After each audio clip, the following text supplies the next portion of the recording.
Hello दोस्त, जय हिंद। कैसे हैं आप सब? उम्मीद करते होंगे सही होंगे आप लोग। और आज एक नए चैप्टर के साथ में हम शुरुआत करने जा रहे हैं जिसका नाम है इतिहास। ठीक है। और इतिहास का मतलब ये है कि मतलब जो लोग कंपटीशन की तैयारी करना चाहते हैं वो कंपटीशन के लिए मैं शॉर्ट तरीके से एक चीज़ें लेके आया हूँ कि कम समय में आप कैसे बेहतर तरीके से तैयारी करो और यादें चीज़ें हो जाए। बहुत सारे बच्चे होते हैं जो किताब पढ़ते रहते हैं, उनको मतलब चीज़ें पढ़ने के बाद भूल जाते हैं, तो उसी चीज़ को मैंने शॉर्ट तरीके से अपनाया है एक चीज़ें। और आपको अगर तैयारी करना हो तो आप मेरे साथ जुड़ना हो तो आप हमारे चैनल को सब्सक्राइब करें और बेल आइकन को दबा लें, अपने दोस्तों के पास भी शेयर करें ताकि उनको चीज़ें थोड़ा उनको भी सीखने को मिल जाए, है ना। तो मैं ये कह रहा हूँ कि जैसे आप लोग देखे होंगे कि पीसीएस के जो लोग तैयारी करते हैं, पीसीएस का या फिर ऑल कंपटीशन, तो ऑल एग्ज़ाम के परीक्षाओं के लिए ये चीज़ें जीके जीएस आपको आते हैं, है ना। तो मैंने शॉर्ट तरीके से कुछ कोशिश किया है आपको समझाने के लिए। जैसा कि आप जानते होंगे कि इतिहास को हम बेहतर तरीके से जानते हैं कि इतिहास मतलब दो भागों में बांटोगे तो वो चीज़ें क्या होंगी। इति मतलब बीती होती है बातें और हास मतलब कहानियाँ। तो बीती हुई बातों को हम पढ़ते हैं, उससे हम क्या बोलते हैं, इतिहास बोलते हैं। ठीक है। तो इतिहास को, भारत के खास करके इतिहास को जानने के लिए हमें किन किन चीज़ों से स्रोत मिलते हैं। जैसा कि आप जानते होंगे कि बहुत सारे पुराने वाली वजह, मान लो कि आप 10 साल पहले की बातें कैसे जानोगे। अब जब आप उस समय नहीं थे तो किस तरह से जानोगे। तो कुछ चीज़ें साक्ष्य मिलते हैं, जैसे नोटबुक हो गया, उसके थ्रू आप पढ़ोगे जानोगे। तो वही चीज़ें हमने भारत की जानकारी प्राप्त करने के लिए वो चीज़ें, 4 चीज़ें हमें मिलती हैं। वो 4 चीज़ें कौन कौन से हैं तो आप देख सकते हैं यहाँ पे। धर्म ग्रंथ है, ऐतिहासिक ग्रंथ है और विदेशियों का विवरण और पुरातत्व। यानी 4 चीज़ें ऐसी हैं जो हमें भारत के इतिहास के बारे में बताते हैं। तो पहला जो स्रोत हमें प्राप्त होता है इतिहास की जानकारी, वो धर्म ग्रंथ जो है, इससे हमें प्राप्त होता है इतिहास के बारे में। फिर आपका ऐतिहासिक ग्रंथ है, जो ग्रंथ है आप पढ़ोगे आगे चल के, मैं उसको भी बताऊंगा। ऐतिहासिक ग्रंथ दूसरा जो है वो ऐतिहासिक ग्रंथ से हमें क्या मिलता है, फायदा मिलता है। ठीक है। और तीसरा जो है वो विदेशियों का विवरण, जैसा आपने सुना होगा तारानाथ जो था वो चीनी लेखक था, है ना। जैसे अलबरूनी के नाम आपने सुना होगा, वो भी क्या था, विदेशी था। तो इस तरह से जो लोग विदेश मतलब हमारे देश में आए और जो मतलब वैज्ञानिक थे या फिर महान पुरुष थे, उन्होंने अपना एक जानकारी साझा किया कि यह भारत में इस तरह से चीज़ें चल रही थी। तो उसको हम लोग क्या नाम दे दिए, विदेशियों का विवरण। ठीक है। यानी तीसरा जो हो विदेशियों का विवरण हो गया। चौथा जो है, जैसा आपने सुना होगा हड़प्पा का नाम, मोहनजोदड़ो का नाम। तो ये सब चीज़ें कैसे पता लगा, वो खुदाई करके मतलब यानी पुरातत्वों के द्वारा ही हमें भारत की जानकारी मिलती है। जैसे हड़प्पा सभ्यता के, चंद्रहदुरो, कालीबंगन, है ना, ये सब चीज़ें इससे हमें प्राप्त होता है पुरातत्वों से। तो हमारे पास जो 4 स्रोत हो गए, कौन कौन सा, एक तो हो गया हमारा धर्म ग्रंथ, ऐतिहासिक ग्रंथ, विदेशियों का विवरण और पुरातत्व। तो ये हो गया। अब आते हैं तो धर्म ग्रंथ जो है वो सबसे पहला आपके मतलब सबसे सर्वप्रथम जो बोलते हैं, सर्वप्रथम वेद कौन सा है, तो आपको वेद ही बताना है कि भारत का सर्वप्रथम ग्रंथ जो है वो आपका वेद है। ठीक है। याद हो गया, बहुत इजी है कि हम जिस देश में रहते हैं उसमें बहुत सारे वेद हैं। तो वेद को मतलब ग्रंथ को हम क्या बोलते हैं, वेद। तो वेद जो है वो किसने रचा था, तो आप यहाँ ध्यान से देख सकते हैं कि महर्षि कृष्णदेव वेदव्यास, यानी इन्होंने क्या किया था, वेदों को लिखा था। अब आते हैं कि वेद जो है, वेदों को हम किस टाइप से देखते हैं। ठीक है। तो सिंपल सी बात है, बहुत सारी किताबों में लिखा होगा। तो आपको ध्यान रखना क्या है कि ये जो चीज़ें हैं यहाँ पे देख सकते हैं आप कि वेद जो है चार होते हैं। कितने होते हैं वेद, आपका टोटल यहाँ पे वेद 4 हो गए। ठीक है। अब बात आती है कि वेद जो है वो कितने टाइप की वेद होती हैं। तो आप ध्यान देख सकते हो कि मैंने सजा के कुछ लिखा है कि ऋग्वेद है, पहला जो है वो ऋग्वेद है। दूसरा जो है वो आपका यजुर्वेद है। तीसरा जो है समवेद है, चौथा जो है अथर्ववेद है। यानी हमारे पास जो है वो 4 टाइप के वेद हो गए, ऋग्वेद, यजुर्वेद, सामवेद और अथर्ववेद।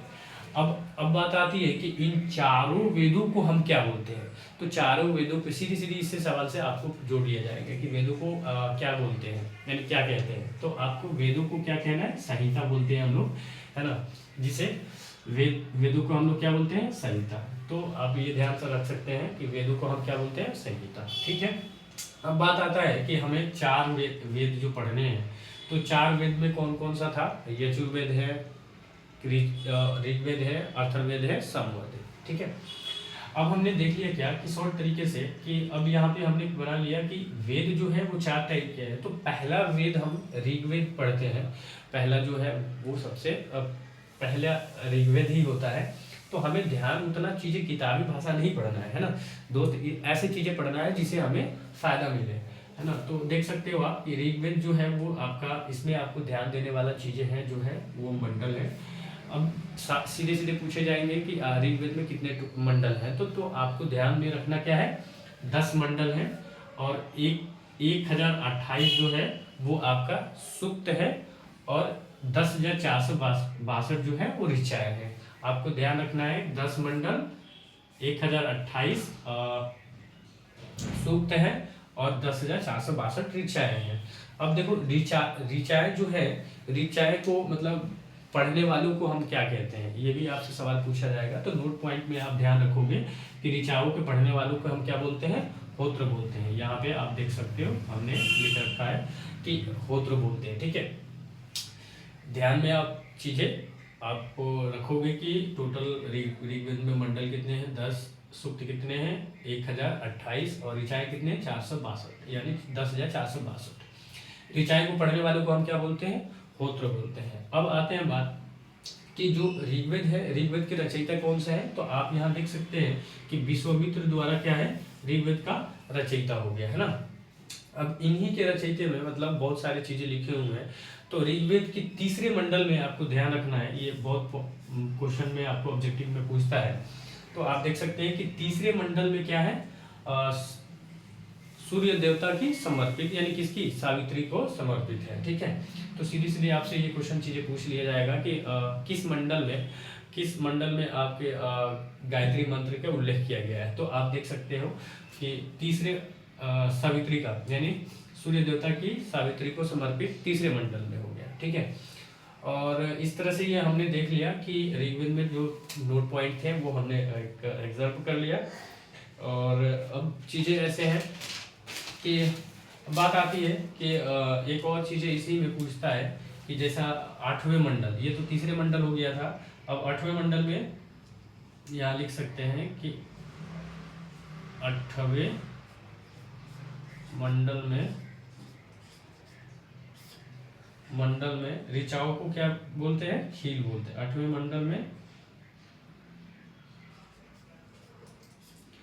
ऋचाओं को क्या बोलते हैं, ऋचाओं को खील बोलते हैं। ठीक है। ये ध्यान में रखना, ये भी आपसे पूछ लेगा सीधा।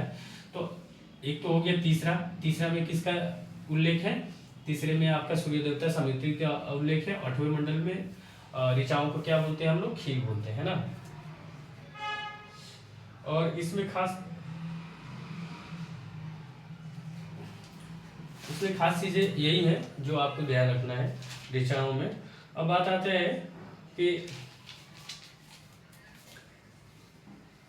यजुर्वेद के बारे में, है ना। तो यजुर्वेद जो है इसके बाद ये मैं आपको बताऊंगा, मिटा सकता हूँ।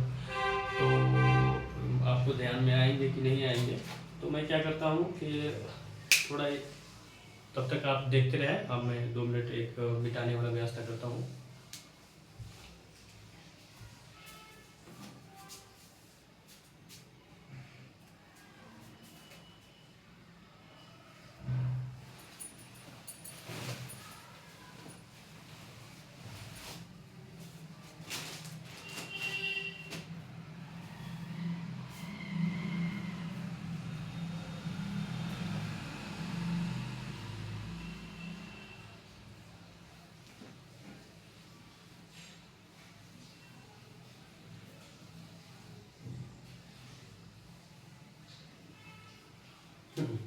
तो आप यहाँ देख सकते हैं कि मैं आगे बढ़ता हूँ।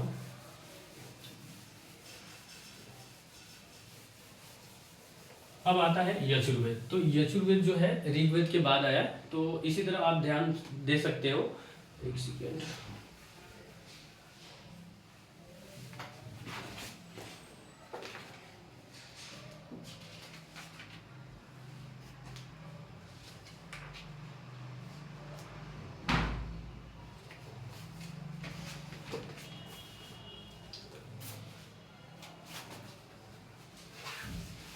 अब आते हैं यजुर्वेद पे, है ना। यजुर्वेद। अब देखो यजुर्वेद जो है इसमें कुछ खास उतना नहीं है। यजुर्वेद में आपने पढ़ा होगा। तो यजुर्वेद में क्या होता है कि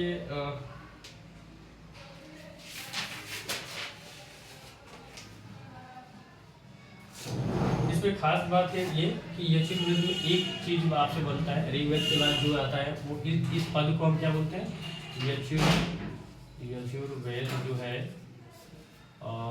इस वेद को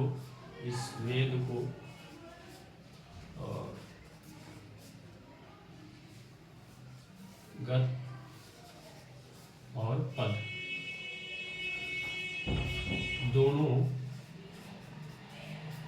प्राप्त होते हैं। ठीक है, इसमें खास बातें यही है, बस इतना आपको ध्यान रखना है।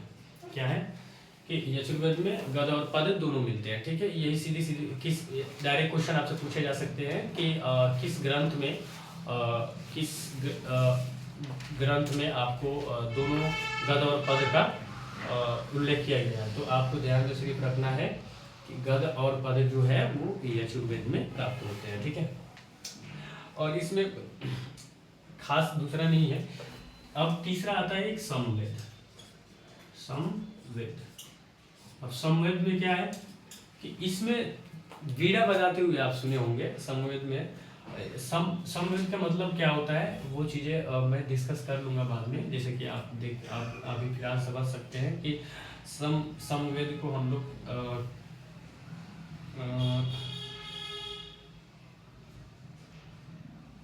समवेद को इसमें 2-3 पॉइंट याद रखना कि इस समवेद को संगीत का उल्लेख मिलता है ना, यानी उल्लेख मिलता है। ठीक है, इतना आपको ध्यान रखना। समवेद में क्या है, संगीत को उल्लेख प्राप्त होता है। ठीक है, तीसरी चीज ये है कि इसको पढ़ने वालों को उद्रज बोलते हैं। क्या बोलते हैं, एक तो ये पॉइंट हो गया। दूसरा समवेद जो है, समवेद पढ़ने वालों को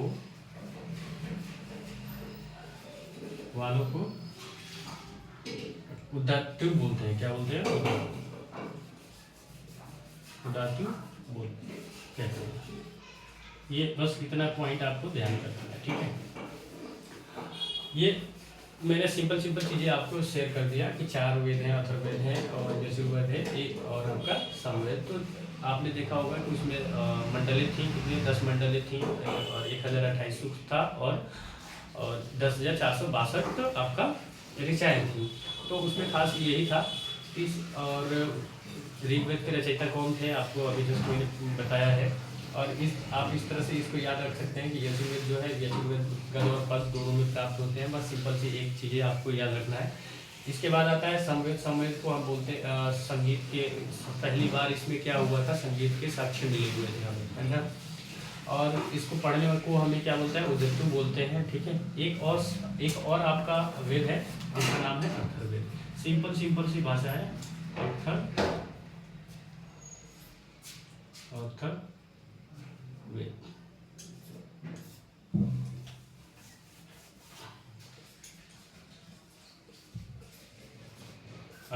ठीक है, अब इसमें आपको क्या खास पॉइंट बातें याद रखना है कि इस जो है जादू टोना का, इसमें जादू टोना का प्रमाण मिलता है। क्या मिलता है, प्रमाण मिलता है। बस सिंपल सी बात है, इतना आपको ध्यान रखना है। चीज़ें मैं अभी पूरा डिस्कस नहीं कर रहा हूँ, बस आपको सिंपल सिंपल चीज़ें बता रहा हूँ कि आपको चीज़ें याद हो जाए। अथर्ववेद में क्या है, जादू टूना के सबसे पहले प्राप्त होते हैं। तो इस तरह से चारों वेद आप देख लिए। पहला जो वेद था ऋग्वेद था, उसके बाद यजुर्वेद है, उसके बाद आपका समवेद है, उसके बाद अथर्ववेद है। यजुर्वेद में क्या थे, 10 मंडलें थी और 1028 सूक्त थी और 10,462 आपका ऋचाएँ थी, ठीक है। और ऋग्वेद को किसने रचा था, विश्वामित्र द्वारा। वेदों को रचना किसने किया था, वेद व्यास के द्वारा। और आप ये हमारा सब आप देख रहे हैं। समवेद में क्या है, संगीत को उल्लेख मिलता है पहली बार, और अथर्ववेद में क्या है, जादू टोना के आपको पहली बार साक्ष्य मिला है, ठीक है। इस तरह से आप देख सकते हैं। और बाकी चीज़ें इसमें क्या है कि अथर्ववेद में कुल मंत्र जो थे, इसमें एक और चीज़ें याद रखना है आपको। इसमें जो कुल मंत्र थे 731 मंत्र थे। कितने मंत्र थे, 731 मंत्र हैं इसमें अथर्ववेद में, ठीक है। और इस तरह से आपको एक चीज़ें मिलेगा। तो आपको ध्यान यही रखना है कि 4 वेद है, ऋग्वेद, यजुर्वेद, सामवेद, अथर्ववेद, और तीनों चारों का आपको हमने डिस्कस कर लिया।